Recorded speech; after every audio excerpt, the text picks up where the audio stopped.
संस्कृत पाठशाला में कक्षा 8 के सभी विद्यार्थियों का हार्दिक स्वागत है। आज हम संस्कृत माधुरी भाग 4 में कवि कुलगुरुः कालिदासः अष्टमः पाठ के अभ्यासकार्य में एक्टिविटीज़ करेंगे। क्रियाकलापाः। पहली एक्टिविटी है चित्रं दृष्ट्वा प्रश्नोत्तराणि लिखत। चित्र को देख करके प्रश्नों के उत्तर लिखिए। सिंहेन मने शेर से, आश्रमस्य मने आश्रम के, शांतम मने शांत, वीरः मने वीर। क है प्रश्न चित्र। चित्रम कस्य अस्ति, चित्र किसका है।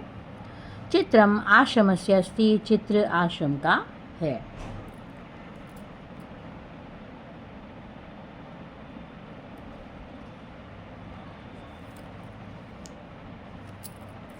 ख है बालकः केन सह क्रीडति। बालक किसके साथ खेलता है। बालकः सिंहेन सह क्रीडति। बालक शेर के साथ खेलता है।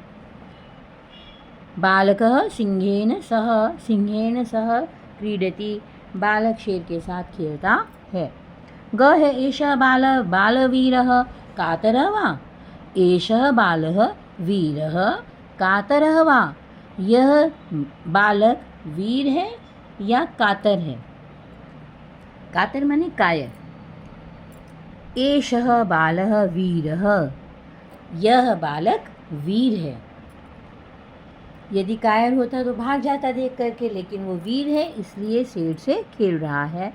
एषः बालः वीरः कातरः वा। यह बालक वीर या कायर है या वीर है। तो एषः उत्तर होगा एषः बालः वीरः। अस्ति भी लिख सकते हैं। एषः बालः वीरः अस्ति, यह बालक वीर है। एषः बालः वीरः, यह बालक वीर है। घ है सर्वत्र कीदृशं वातावरणमस्ति। सर्वत्र सब जगह कैसा वातावरण है। उत्तर होगा सर्वत्र शांतम वातावरणमस्ति। सर्वत्र सब जगह शांत वातावरण है।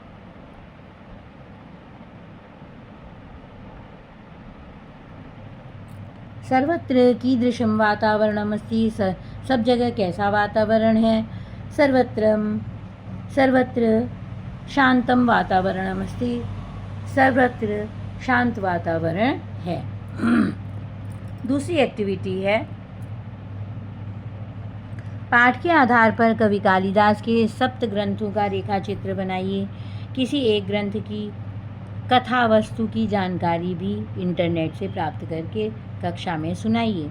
पाठ के आधार पर कवि कालिदास के 7 ग्रंथों का रेखाचित्र बनाइए।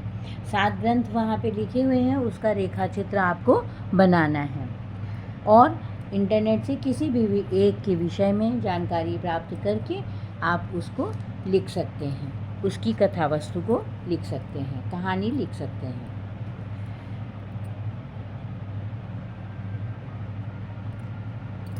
अभिज्ञान शाकुंतलम है, बहुत अच्छा नाटक है, इसकी भी लिख सकते हैं।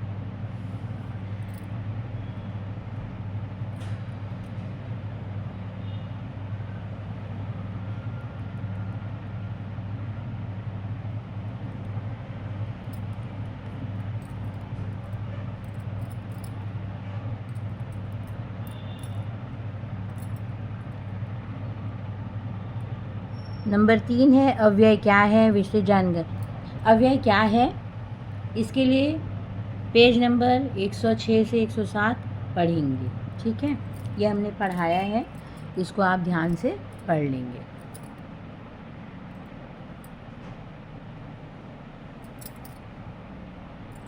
एक्टिविटीज़ अब पूर्ण हुई। इसके पश्चात हम अगला पाठ पढ़ेंगे।